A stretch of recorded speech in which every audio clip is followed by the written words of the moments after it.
get to our main event. Triple H and Vince McMahon, as we've mentioned, with Austin out, we're going to call an audible. And who better to give the hot tag to than Vince McMahon? We know how we got here, sort of laid the groundwork. It's a no holds barred match. And on the December 6th Raw, Triple H suggests a stipulation that if Vince wins the match, Triple H and Stephanie's marriage would be annulled. But if Triple H wins, he would be granted a world title match. And of course, Vince agrees and makes that a stipulation.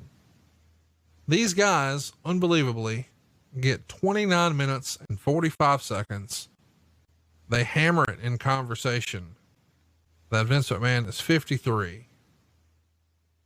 And yeah, this match has everything in it: crutches, punches, garbage cans, guardrails, ladders, a gas can, lots of blood, a pipe, a sledgehammer. What didn't they use? The kitchen sink. Everything else is here. Well, you needed that. You needed that because, Vince isn't going to be able to go out there and give you a great wrestling match. So he needed all the gaga around him to, again, camouflage and make the best out of it. I think it was probably a little too long. However, I thought the match was a fun match and a great finish with the turn of Stephanie and all that shit that I don't think anybody saw coming. Yeah, let's talk about that just for a minute. Helmsley gets a pipe. By the way, Vince is pouring blood. Helmsley's used a gas can and put Vince's bloody face right in front of Stephanie. Then he picks up a pipe, puts the pipe down and grabs a sledgehammer. McMahon gives him a low blow. It hits Helmsley with the pipe. And then he picks up the sledgehammer and Stephanie jumps in. And she says she wants to hit him with the sledgehammer. So then Helmsley takes the sledgehammer from Vince, goes to hit Stephanie, but Vince jumps in the way and takes the blow. And after a second blow, Helmsley pins McMahon. And then Helmsley's teasing he's going to take out Stephanie with the sledgehammer, but instead drops the sledgehammer, and Stephanie and Hunter hug and kiss to end the show. So it's a 1.5 stars.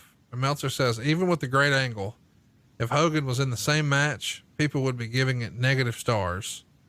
So not a ton of wrestling action in a traditional sense, heavy on story. And to your point, the swerve at the end, nobody could really see coming. I feel like we should mention too, it's been explained that Triple H hyperextended his knee earlier in the day when they're sort of walking through the match with Yes.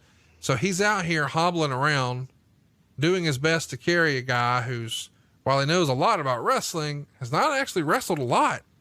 And he's 50 something years old, and it's the main event of a pay-per-view. And he's essentially standing in for Steve Austin, the biggest star in the business. Kudos to Triple H for making this work. Yeah, dragging his leg through the damn thing. And I'd forgotten again until go back and watch it. And earlier in the day, while walking through stuff, had screwed his knee up.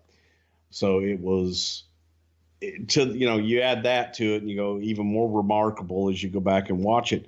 But again, when you talk about story, the story was there. And I think the story sucked people in. Like I said, as far as application and as far as overall the match, it could have been 10 minutes shorter and gotten everything out of it.